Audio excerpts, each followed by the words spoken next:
हिंदी गुरु YouTube channel में आप सभी का स्वागत है। कक्षा 7वीं के बच्चों, आज हम पढ़ने जा रहे हैं कविता साक्षरता अभियान। साक्षरता का क्या मतलब है? साक्षरता का मतलब है पढ़ना और पढ़ाना, कि पढ़ना पढ़ाना। अभियान का मतलब होता है मुहिम, कोई लहर चलाना।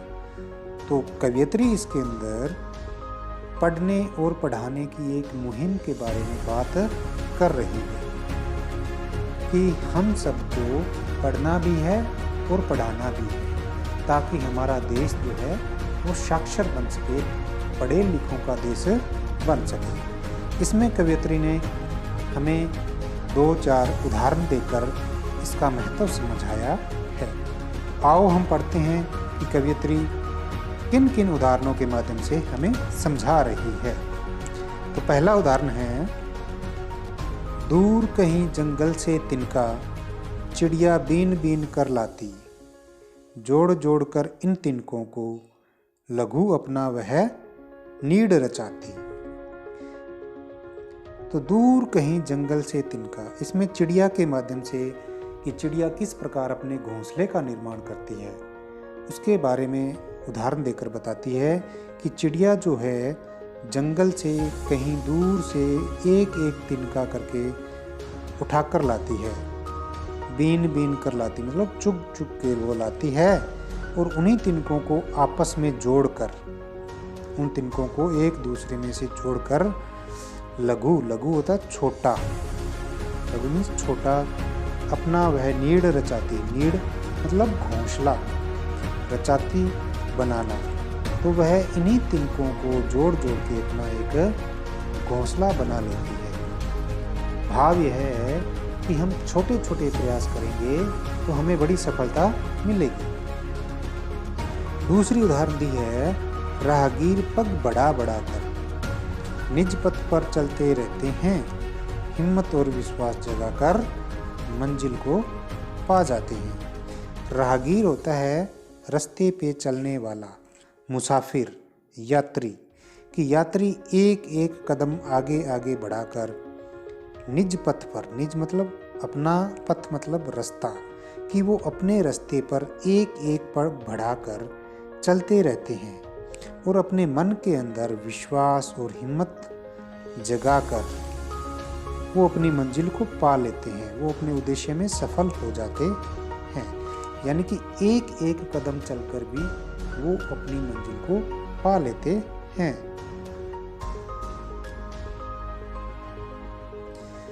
तीसरी उदाहरण दी है कि जल की छोटी छोटी बूंदें टपक टपक घट भर देती है, छेद एक यदि उसमें कर दें, बूंदें घट खाली कर देती है।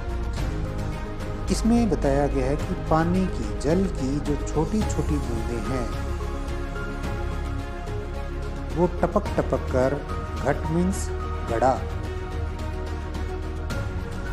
ठीक है, तो एक एक बूंद से घड़ा भर जाता है। और ठीक उसी प्रकार यदि उस घड़े में हम कोई छोटा सा छेद कर दें, कोई सुराख कर दें, तो वह उस घट को, उस घड़े को खाली भी कर देती है। मतलब एक एक बूंद ही देखो घड़ा भर भी देती है और घड़ा खाली भी कर देती है।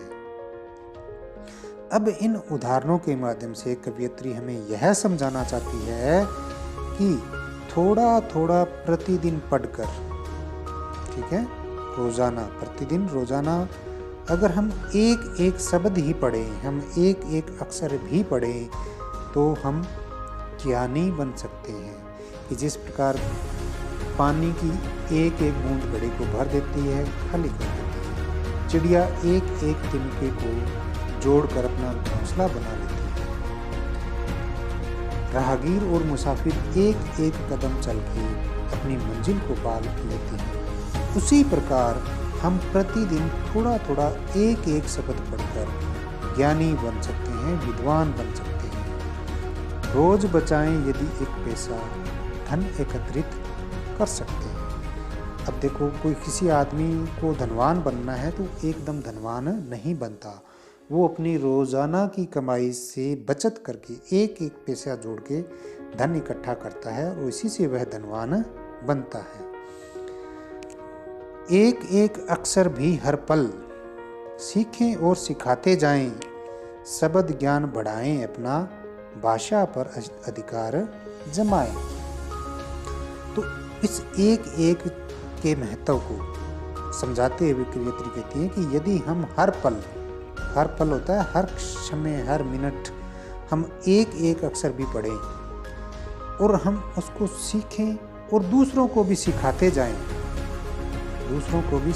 जाएं तो और अपने शब्द ज्ञान को बढ़ाएं, अपने जो शब्दों का ज्ञान है कि आज एक शब्द, फिर 2 शब्द, फिर 3 शब्द, अपने ज्ञान को बढ़ाएं तो हम किसी भी भाषा पर अपना अधिकार जमा सकते हैं। हम उस भाषा पर अपना प्रभुत्व जमा सकते हैं। हमें वो भाषा बिल्कुल आसान लगने लगती है। रखें निरंतर यह कर्म जारी, मेहनत लाती है धनवान, साक्षरता अभियान चलाएं, बन जाएं भारी विद्वान। इसमें कवियत्री कहती है कि यह जो कर्म है निरंतर लगातार इसको जारी रखें, यह काम जो है जारी रखें। हम एक एक अक्षर को पढ़ना, एक एक अक्षर को सीखते और सिखाते जाना, अगर इस क्रम को हम जारी रखें तो हमारी मेहनत अवश्य रंग लाएगी, हमारे लिए मान सम्मान और धन लाएगी। साक्षरता अभियान चलाएं हम, बन जाएं भारी विद्वान। कि हम ये पढ़ने और पढ़ाने वाला अभियान जो है इसको चलाएं तो हमारा जो देश है वो पूरा विद्वान बन जाएगा। हम सभी पढ़ लिख कर विद्वान बन जाएंगे। देश भारत के हम सब बालक आगे बढ़ते जाएंगे, श्रम करना है धर्म हमारा, कभी नहीं घबराएंगे। कवियत्री कहते हैं कि हम सब जो बालक हैं वो भारत देश के हैं और हम आगे ही आगे बढ़ते जाएंगे। परिश्रम करना हमारा धर्म है, श्रम करना हमारा धर्म है। श्रम का मतलब परिश्रम, मेहनत करना हमारा धर्म है और हम इस धर्म से, मेहनत करने से हम कभी नहीं घबराएंगे।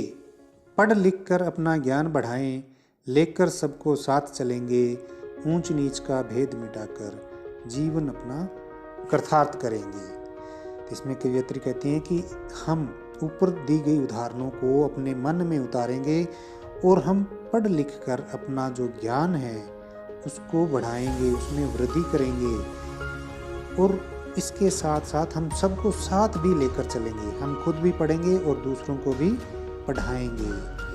ऊंच नीच का भेद मिटाकर, कि किसी भी प्रकार की जाति का, अमीरी का, गरीबी का सारा भेद मिटाकर हम सबको साथ लेकर चलेंगे और इस काम को करते हुए हम अपने जीवन को कृतार्थ करेंगे। कृतार्थ का मतलब होता है धन्य, कि हम अपने जीवन को धन्य करेंगे। तो उम्मीद करता हूँ बच्चों आपको ये कविता अच्छी तरह समझ में आ गई होगी और इन कवियत्री की बताई हुई बातों को हम अपने जीवन में धारण करेंगे। अब हम करते हैं इसके अभ्यास के प्रश्न उत्तर। प्रश्न 1 जो है, गुरमुखी लिपि को देवनागरी लिपि में लिखना है, यानी कि पंजाबी से हिंदी में लिखना है। तो ये आप अपनी बुक से उतार लेना, बिल्कुल आसान है। प्रश्न 2 है, पंजाबी शब्दों को हिंदी में लिखो। साक्षरता हिंदी में साक्षरता, आंदोलन अभियान, आलना नीड़, लगातार निरंतर, कड़ा घट, अक्षर अक्षर, कृतघ्न कृतार्थ, मुसाफर राहगीर। ये पंजाबी के हिंदी शब्द थे। प्रश्न 3, 1-2 वाक्य में उत्तर दो। पहला प्रश्न है, साक्षरता का क्या अर्थ है? तो पढ़ना और पढ़ाना हमने शुरू में किया था। तो अक्षरों को पढ़कर ज्ञान प्राप्त करना साक्षरता कहलाता है। प्रश्न 2, चिड़िया अपना घोंसला बनाने के लिए क्या करती है? उत्तर, चिड़िया अपना घोंसला बनाने के लिए दूर जंगल में जाकर तिनका चुन कर लाती है। और उन तिनकों को जोड़कर घोंसला बनाती है। हम अपनी मंजिल को कैसे पा सकते हैं? हम अपने अंदर हिम्मत और विश्वास जगाकर अपनी मंजिल को प्राप्त कर सकते हैं। हम ज्ञानी कैसे बन सकते हैं? उत्तर, हम हर पल यदि अक्षरों को खुद भी सीखें और दूसरों को भी सिखाएं तो इससे हमारा शब्द ज्ञान बढ़ेगा और भाषा पर हमारा अधिकार जमेगा और हम ज्ञानी बन सकते हैं। प्रश्न 4-5 वाक्यों में उत्तर दो। कवयित्री ने साक्षरता अभियान को समझाने के लिए कौन कौन से उदाहरण दिए थे? पहले 4 पद्यांश कवयित्री ने उदाहरण दिए थे, तो कौन कौन से थे? उत्तर है, कवयित्री ने साक्षरता अभियान को समझाने के लिए निम्नलिखित उदाहरण दिए थे। एक एक बूंद से घड़ा भर जाता है, एक एक पैसा जोड़ने से धन जुड़ जाता है, एक एक तिनका जोड़ने से घोंसला बन जाता है और एक एक शब्द सीखने से व्यक्ति विद्वान बन जाता है। साक्षर बनने के लिए हमें क्या करना चाहिए?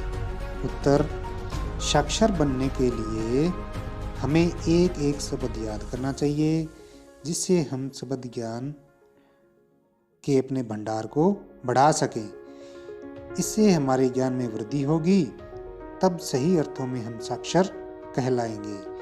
जब हम अपने ज्ञान का प्रसार करेंगे, औरों को बांटेंगे, तो हम सभी साक्षर बन सकते हैं।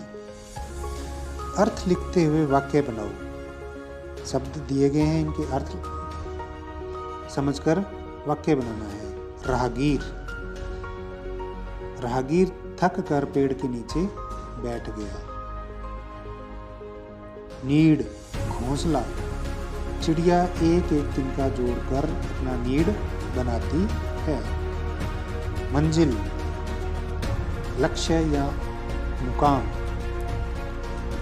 हम हिम्मत और विश्वास के साथ अपनी मंजिल को प्राप्त कर सकते हैं।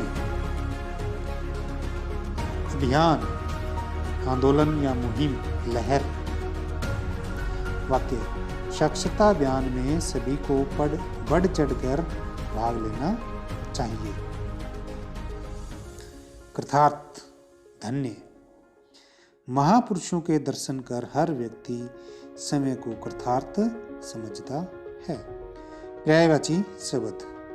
पहला है जंगल। जंगल को हम और क्या कह सकते हैं? जंगल को वन, कानन, विपिन। नीड़, नीड़ को घोंसला, घरौंदा, आश्रय। पग, पांव, पैर, चरण। घट, घट का शरीर, घड़ा, मिट्टी का कलश। राहगीर, मुसाफिर, यात्री, राही। श्रम, मेहनत, परिश्रम। बहुवचन रूप लिखें, ज्यादा बनाने हैं। चिड़िया, चिड़ियाँ। पैसा, पैसे। तिनका, तिनके। भाषा, भाषाएं। बूंद, बूंदें। मंजिल, मंजिलें। इन अक्षरों को जोड़कर शब्द लिखें। अक्षरों को जोड़कर शब्द लिखना है, जैसे ए, के, श, र, अ। इससे बन गया अक्षर। उसी प्रकार च और ई से ची, ड़ और ई से ड़ी, य और आ से या, तो चिड़िया।